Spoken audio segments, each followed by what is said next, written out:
नमस्ते सभी को, मेरा नाम है Ekta Tiwari and welcome to my channel. तो आज जो वीडियो मैं बना रही हूँ वो इसलिए बिकॉज़ ये बहुत सारे लोगों का, स्टूडेंट्स का प्रॉब्लम होता है कि हमें आंसर्स याद नहीं रहते हैं। हम पढ़ तो लेते हैं, बहुत अच्छे से पढ़ लेते हैं, बट जैसे ही एग्ज़ाम में जाते हैं हमें आंसर्स याद नहीं आते।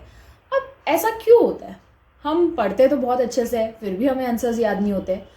तो इसका रीज़न एक्चुअली क्या है मैं आपको बताती हूँ कि लिखना नहीं, लिख कर प्रैक्टिस नहीं करना, सिर्फ पढ़ना पढ़ना पढ़ना। और अगर आपको लगता है कि आपको आंसर्स याद हो जाएंगे तो ऐसा नहीं होता है। जितना आप लिख कर प्रैक्टिस करोगे ना उतना ज़्यादा आपके लिए बेटर है। तो मैं आपको बताती हूँ मेरी मतलब स्टडी रिलेटेड मेरा जो एक्सपीरियंस है। मैं हमेशा नोट्स बनाकर प्रॉपरली बुक में, मतलब इतनी बड़ी मॉड्यूल होती है लेकिन फिर भी आंसर्स को लिख कर प्रैक्टिस करना, पास्ट पेपर्स को सॉल्व करना, ये मैंने सब किया है। मतलब आपको एक मोमेंट पर ऐसा लगता भी है यार क्या लिखना है, इसमें टाइम भी वेस्ट होता है, लेकिन ऐसा नहीं है। वो आप यूटिलाइज कर रहे हो उस टाइम को। तो अगर आपको आंसर्स को याद रखना है ना गाइस, तो आपको लिख कर ही प्रैक्टिस करनी पड़ेगी, बिकॉज वो सबसे बेस्ट ऑप्शन है आपको आंसर्स को याद रखने के लिए, वो भी लॉन्ग टर्म के लिए। ठीक है? तो आप बोलोगे नहीं हमें सिर्फ एग्जाम जितना याद रखना है, तो ऐसा नहीं होता है। मतलब आपको याद रखने हैं अच्छे से, एग्जाम तक के लॉन्ग पीरियड के लिए भी अच्छे से। तो आपको समझ के तो पढ़ना ही है, उसके साथ साथ आपको अच्छे से लिख कर प्रैक्टिस करना है। तो सबसे पहला क्या है ना कि आप जो भी आंसर को आज पढ़ रहे हो, मेक श्योर कि आप उस आंसर को अच्छे से खुद को समझाएं और फिर आप उसके नोट्स बनाएं और फिर आप उसको पढ़ें। अब ये उनके लिए नहीं है जो एक महीने पहले पढ़ रहे हैं। अभी आप नोट्स नहीं बना सकते बैठ के, आपने तो ये पूरा पहले से कर लिया होगा। मैं उनकी बात कर रही हूँ जिन्होंने अभी तक जो अटेम्प्ट देने वाले हैं, या कोई भी, ज़रूरी नहीं कि सीएस की मैं बात कर रही हूँ। ऐसे बहुत सारे स्टूडेंट्स होते हैं 11th 12th जिनको भी बहुत लिखना होता है।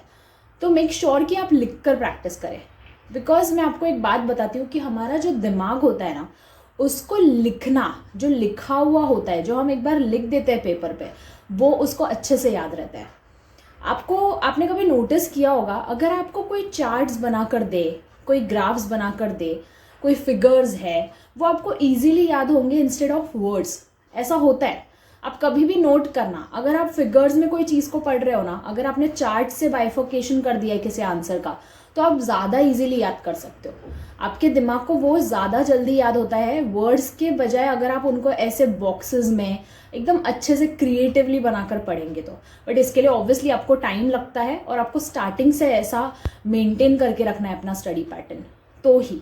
और मैं आपको कुछ भी ऐसा नहीं बोल रही हूँ जो झूठ है।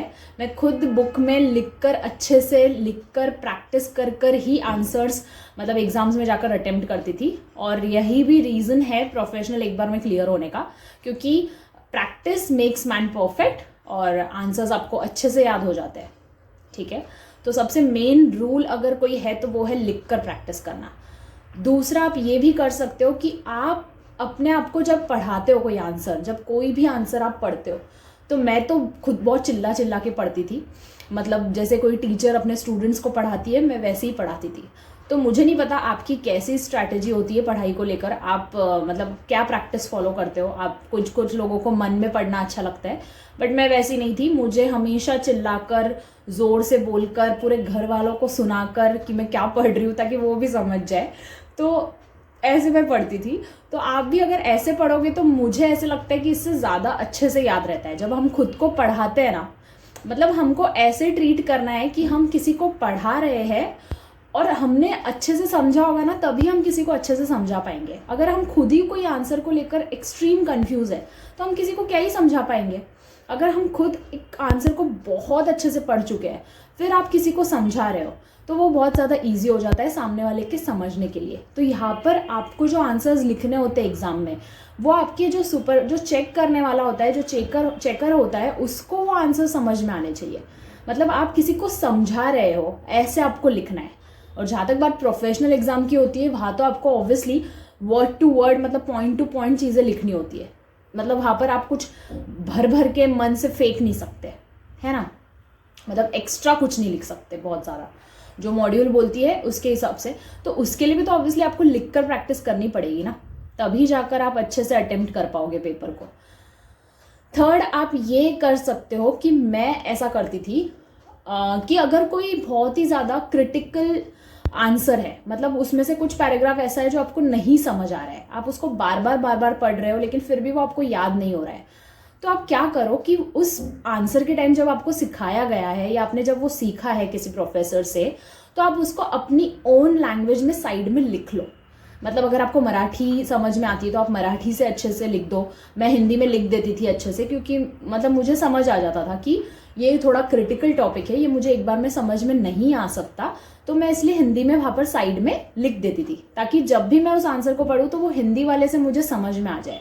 अगर मैं उस लेक्चर को वापस नहीं देख सकती हूँ तो मैं एक बार हिंदी में लिख लूँगी, तो मुझे नेक्स्ट टाइम वो अच्छे से याद रहेगा। तो इंग्लिश में धीरे धीरे आप उसको बाद में याद कर सकते हो, अगर आपके पास अपने ओन वर्ड्स में, अपनी ओन लैंग्वेज में साइड में लिखा हुआ है तो ये भी एक स्ट्रैटेजी होती है। तब आपको ऐसा लगता है कि ये सब हम क्या कर रहे हैं, बट जब आप ट्रस्ट मी एग्जाम देते हो ना, तब वो चार्ट्स आपके दिमाग में फ्लैशबैक की तरह आ जाते हैं, आप रिकॉल करते हो, वो आपको याद आ जाते हैं। आप नोट करना, अगर कोई है जैसे कि 6 मैं लिख रही हूँ, SIX, और वही मैं यहाँ पर 6 लिख दूँ, तो मुझे 6 जो अल्फ़ाबेटिकल है वो नंबर में जो है वो याद रहने वाला है, ठीक है। मतलब मुझे नंबरिंग जो रहती है 6 की वो याद रहेगी। मैं अगर ऐसे वर्ड लिख रही हूँ 6, तो मुझे वो जल्दी याद नहीं रहेगा, बट मुझे वो जो नंबर है, नंबर्स को जल्दी याद रखता है दिमाग।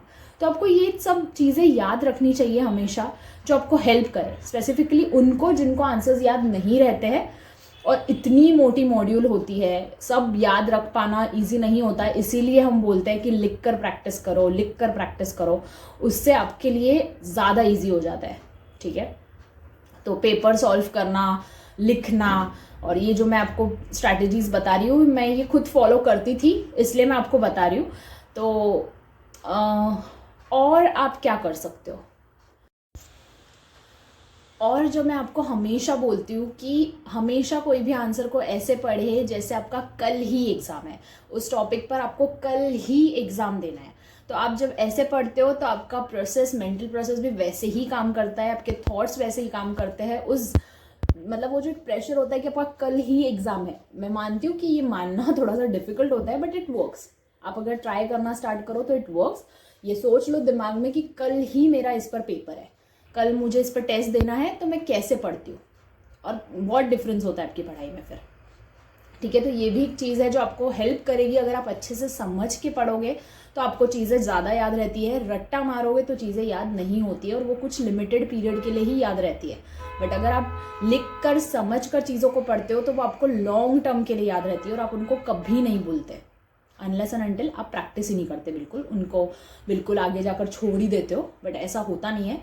आगे आपको प्रोफेशनल कोर्सेज में अगर आप हो तो आपको वो चीज़ें रोज़ रोज़ जॉब लाइफ में पढ़नी पड़ती है, ठीक है। तो समरी वाइज में अगर मैं आपको बोलूँ तो बहुत कॉमन सी चीज़ है, सब यही बोलते हैं, लिख कर प्रैक्टिस करो, और कोई शॉर्टकट नहीं होता किसी भी सक्सेस का, ठीक है ना। आपको लिख कर ही प्रैक्टिस करना पड़ेगा, थोड़ी मेहनत करनी पड़ेगी, बट फिर 6 महीने बाद अगले अटेम्प्ट के लिए वेट मत करो, प्लीज़ प्लीज़ अभी लिख लो, वरना अगले अटेम्प्ट में फिर लिखना पड़ेगा, ठीक है। इसलिए अभी लिख लो ताकि अगले अटेम्प्ट में नहीं लिखना पड़े, अगले अटेम्प्ट में हम क्लियर हो जाए, हम CS बन जाए, या हमको जो बनना है लाइफ में हम वो बन जाए। मेक श्योर कि अभी लिख लिख कर आप प्रैक्टिस करें, ठीक है।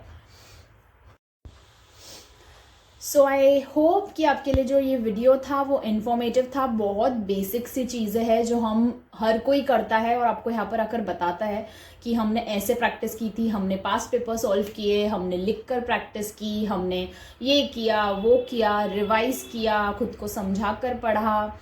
और आप एक ये है कि हमने ऐसे प्रैक्टिस की थी, हमने पास्ट पेपर सॉल्व किए, हमने लिख कर प्रैक्टिस की, हमने ये किया वो किया, रिवाइज किया, खुद को समझा कर पढ़ा। और आप एक ये भी कर सकते हो कि मैं करती थी GST में मोस्टली, कि मुझे कोई आंसर है, जैसे GST में तो आपको ट्रांजैक्शंस या मतलब एक कॉन्सेप्ट ही होते थे मोस्टली, तो वो मुझे अगर याद नहीं रहता है तो मैं उसको रिकॉर्ड कर लेती थी। जब मैं उसको समझती थी एक बार, तो मैं उसको अपनी ही ओन वॉइस में रिकॉर्ड करके रख लेती थी अपने फ़ोन में, ताकि मुझे जब नेक्स्ट टाइम वो चीज़ नहीं समझ में आए ना, तो मैं उस रिकॉर्डिंग को सुनूं। आप अगर बार बार उस रिकॉर्डिंग को सुनते हो ना, तो वो आपको याद हो जाती है। जैसे गाने, आपको पहले गाने याद नहीं होते, ठीक है।